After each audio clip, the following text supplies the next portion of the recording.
Hello, everybody. This is Harris Fellman with Warrior Plus, high atop our headquarters in the virtual world. I'm being joined today by Amy Harrop. Is that how I pronounce it? Yes. Okay, with Succeed with Content. So you might recognize her from that. I wanted to talk to her about her journey and her success with content. No, success with Warrior Plus. And then also, she has a recent launch that I was interested in that has a really interesting product about creating study guides. I wanted to talk about what type of opportunity that is for you and see if I could convince her to maybe give us a coupon for the Profit Vault members. Welcome, Amy. Thanks for coming. Thanks, Harris. Glad to be here. I wanted to start off by asking you long you've been using Warrior Plus and how you got started. Great. That's a great question. I have been with Warrior Plus for a long time. I actually got started on the Warrior Forum years Hmm. ago.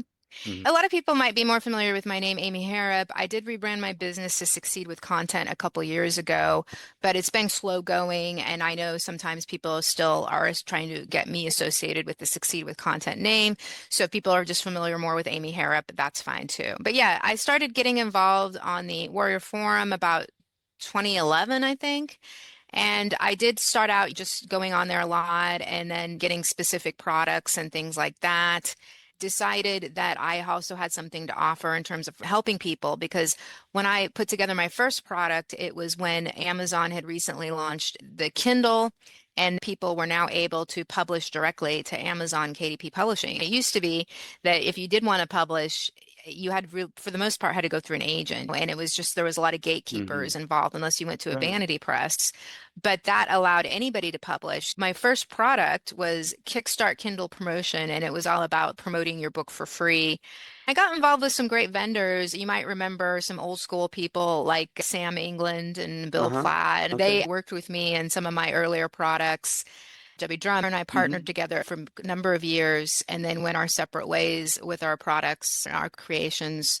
I don't know, probably 6 or 7 years ago. So it's been a long journey, starting on the Warrior Forum, and then when that was gone, moving over to just using Warrior Plus as a platform and just keeping evolved with all of the changes and things that have been happening. Actually, let's jump even back a step further. What got you going on the Warrior Forum? What got you into internet marketing to begin with?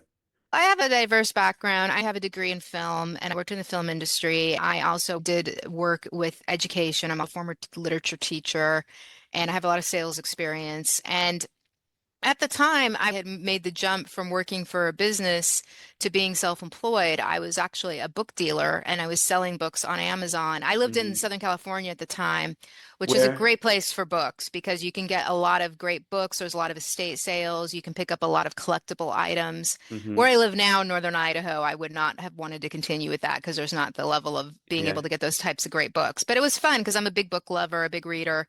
So I got into that, but then I thought I'm still trading time for money because I still have to go out and get the books. Hmm. So I was exploring things where I did not have to do that. And I thought there's a lot of opportunities here because I do have a focus on content. I'm comfortable and familiar with content. There's a lot of opportunities now online to create things with content, to sell content-based products, for people to make money online with content. And so that's when I came up with that first product idea.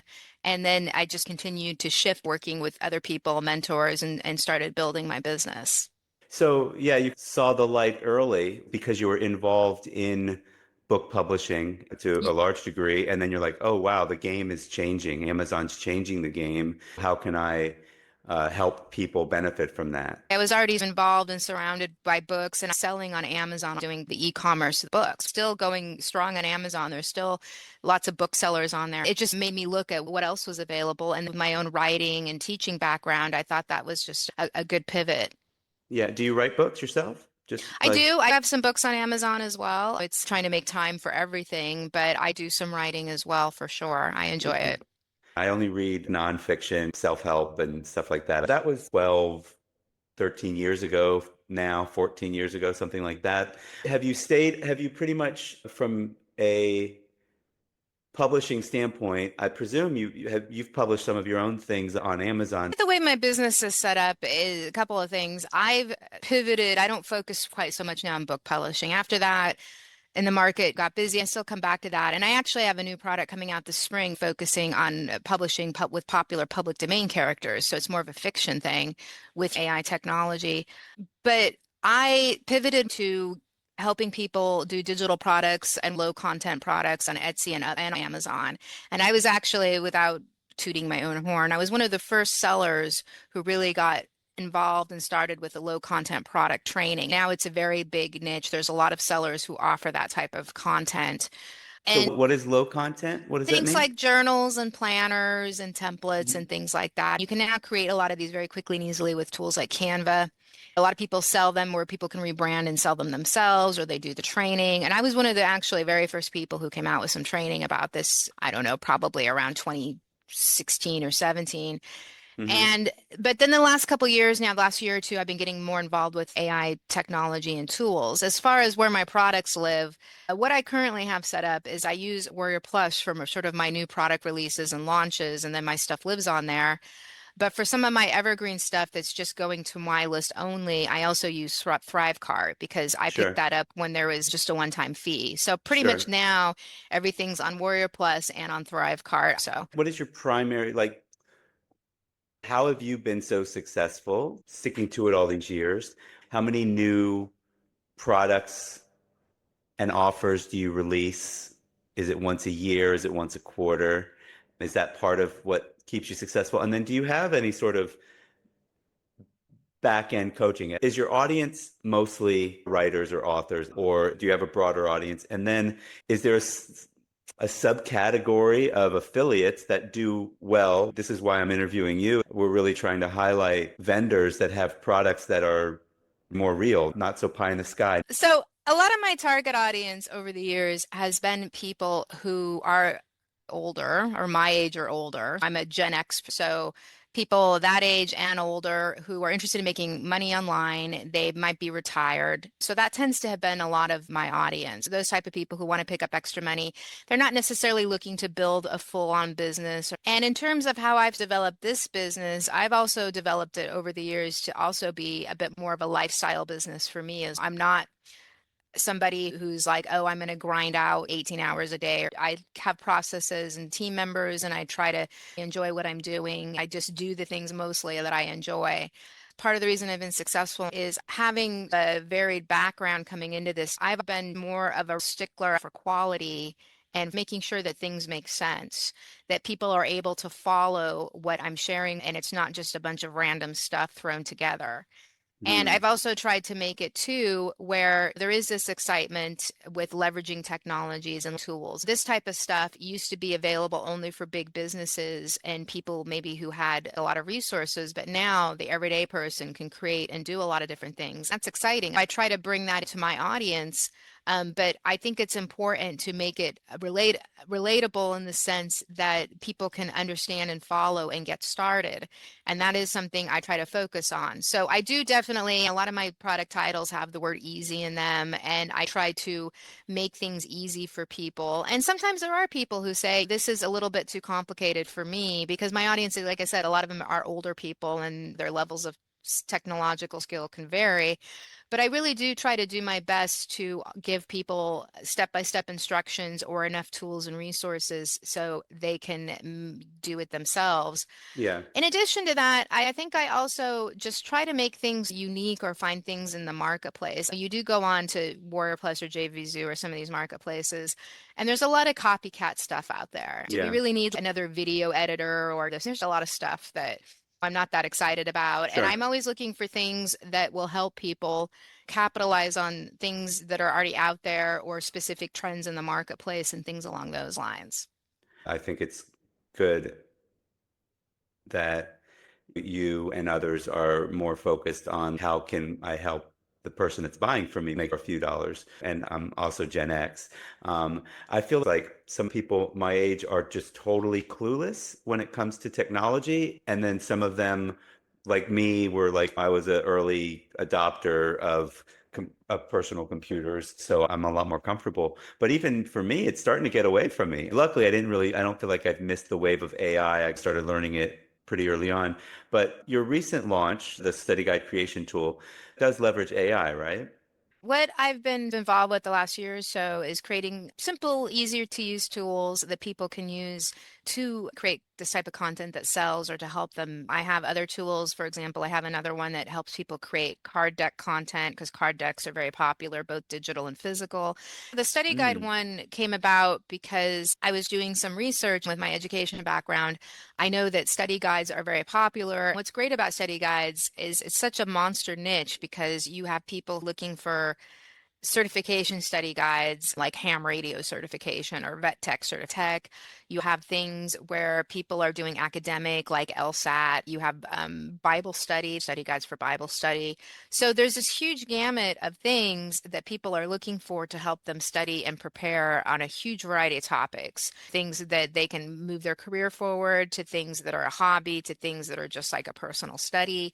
And it also encompasses all ages. You have teenagers who are studying for subjects, you have college students, you have older people, middle-aged people. So it's a really great way to get involved with building up passive income publishing magnets because you can get these up pretty quickly. I also think they're more suited for this type of technology because the study guides are factual.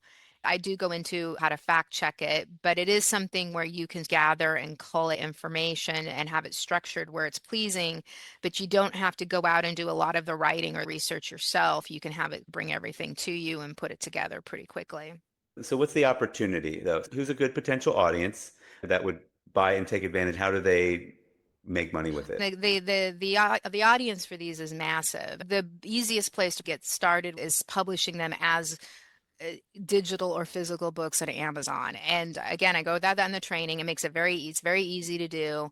That's probably one of the top places. But then you also have additional opportunities where you can create like worksheets and shorter study guides if you want to offer those on places like Etsy, or if you want to gear more toward the academic area and do something like with Teacher Pay Teachers, which is teaching resources.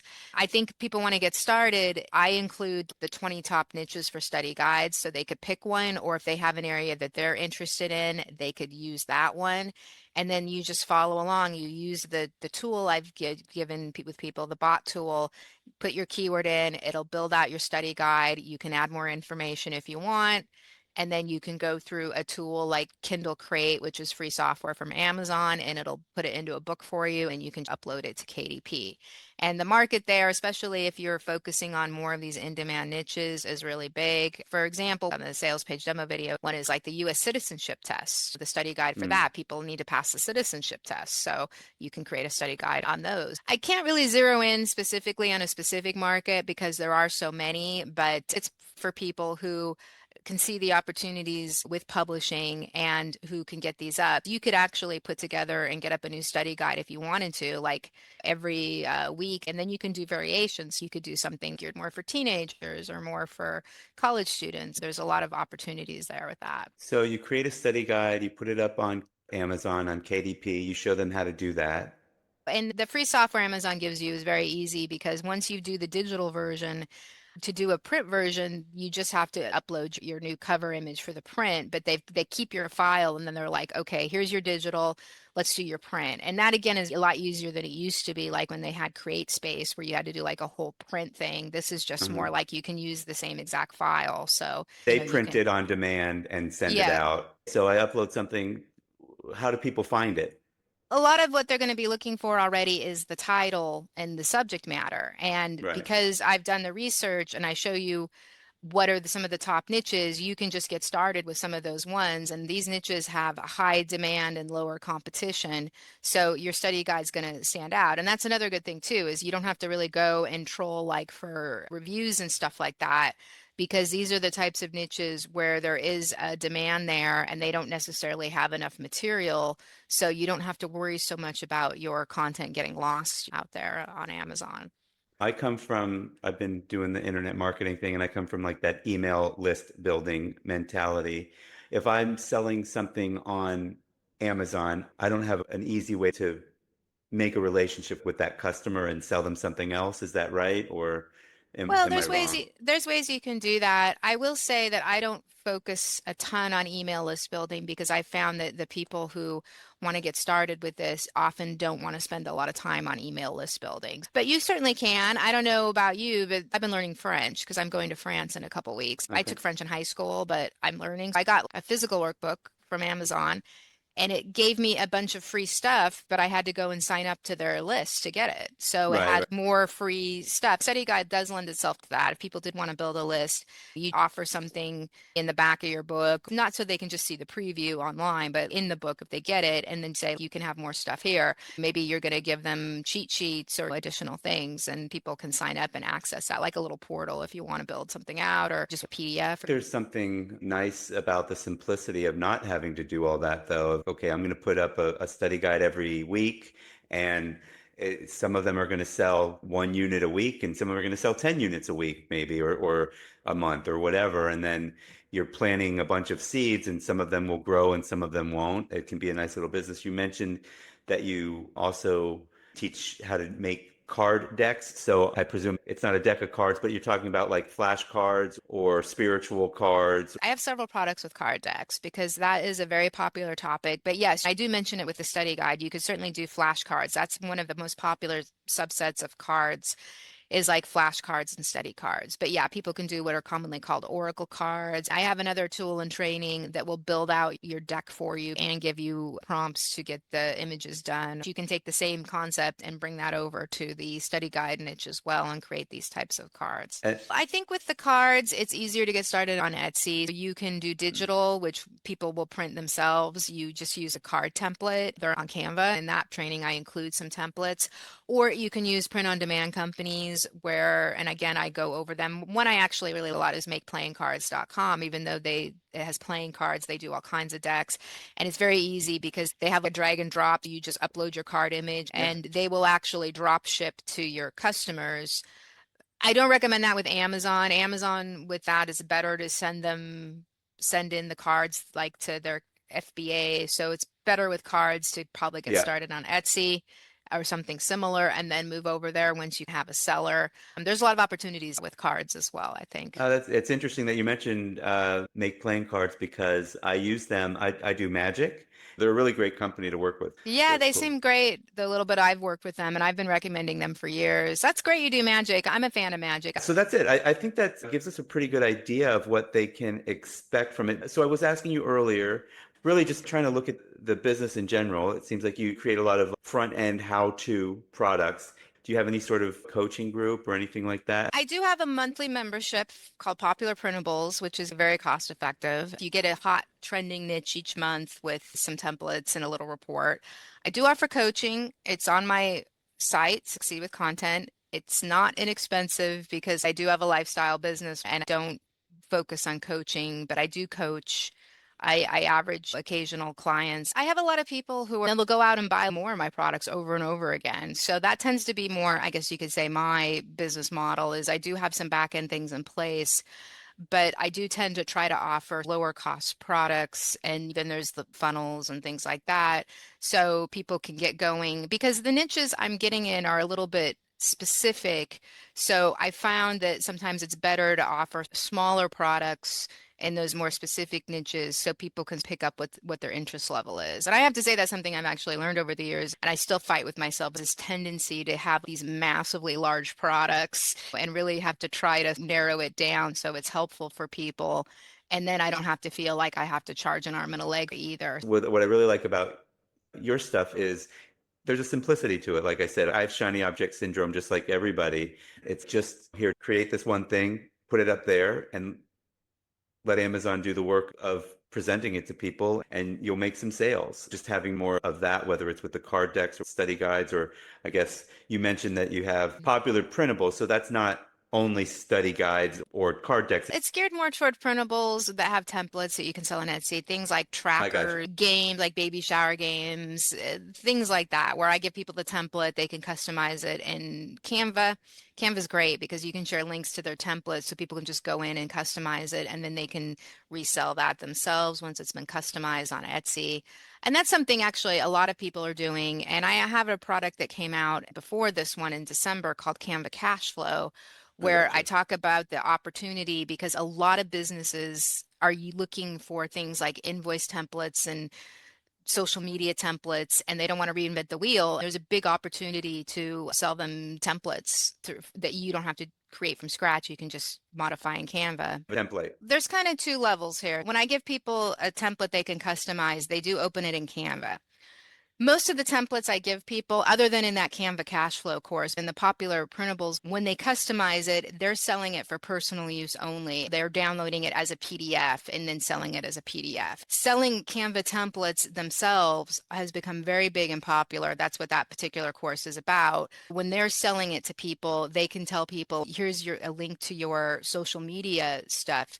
I'm selling this to you. All you have to do is go in and upload your photo, or if it's like real estate brochures, for example, you can just upload your property information in there.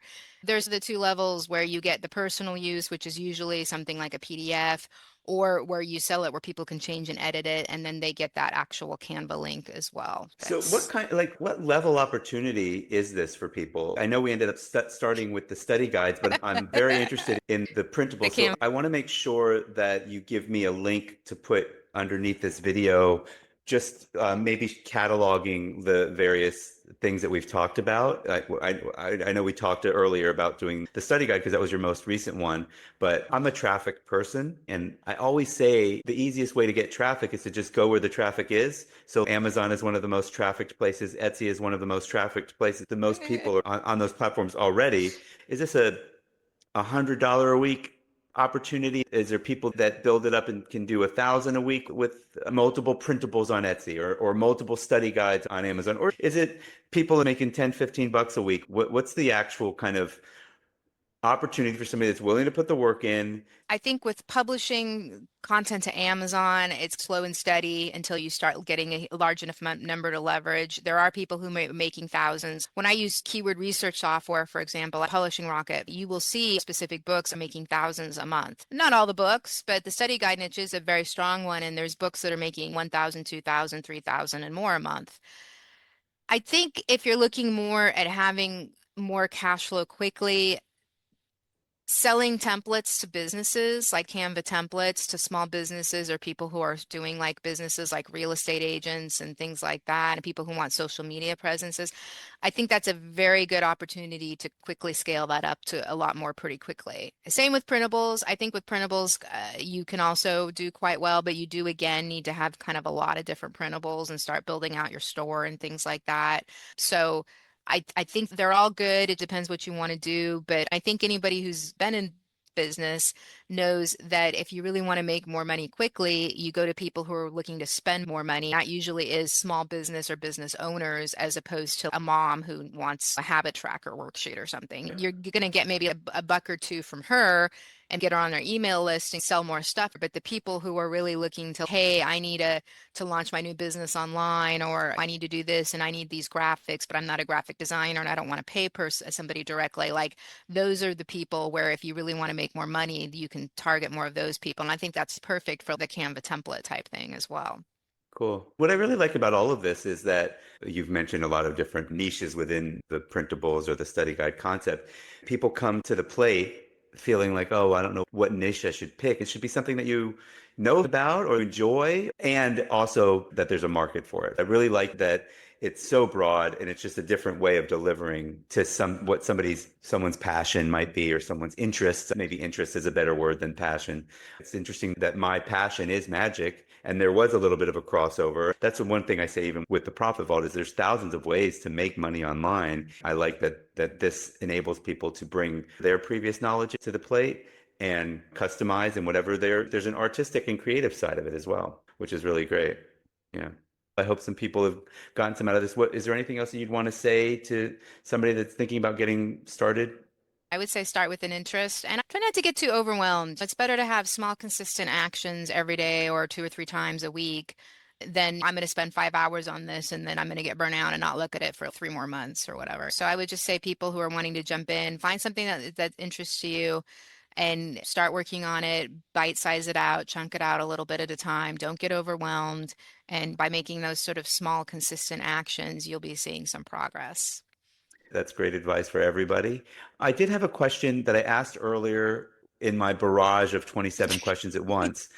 Does Warrior Plus have a circle of affiliates? Yeah, I think there's an ecosystem of people who, in most cases, are also vendors. So it's not, there's very few people I know who just are affiliates. Most of people are vendors and product creators as well.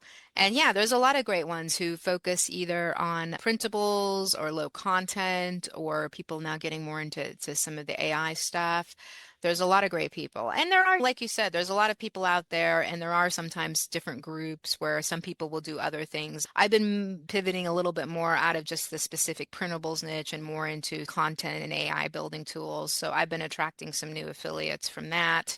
I also think it's like you have all these fish out there, and the fish go where the food is, so people go where the money is. So people Right. will often pivot. Because I've been in this industry a long time, I've also seen people leave the industry and completely pivot, and then new people have come in. But yeah, there's definitely a solid group of people who are interested in doing content or do their own products, but promote mine as well. And I'm also an affiliate too. I also promote other people's. I think there is a solid number of people there. So if somebody's listening who might be interested in being an affiliate, reach out, because I do think sometimes you can get in your little bubble and there might be more people out there, but I just don't know about them. Yeah, I think that's something too. People get caught in their bubble and they think this is the only thing my people are going to buy.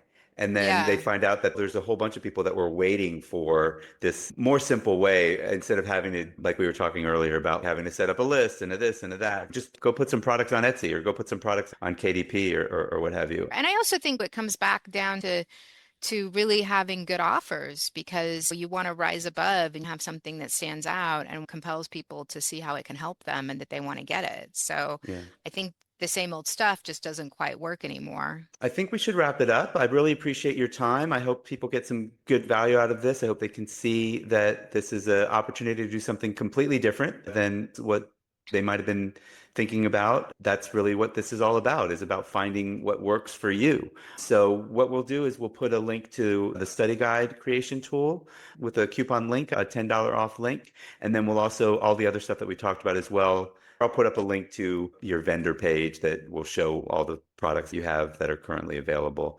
Um, and then you can ask a question underneath here and I'll answer it myself, and I can reach out to Amy. And if there's a specific question, I'll find out within a day or two and get you an answer. That's it. Thank you so much Great. for taking the time, and I appreciate all the info. Thanks. Great, Harris. Thank you so much. Bye, everybody.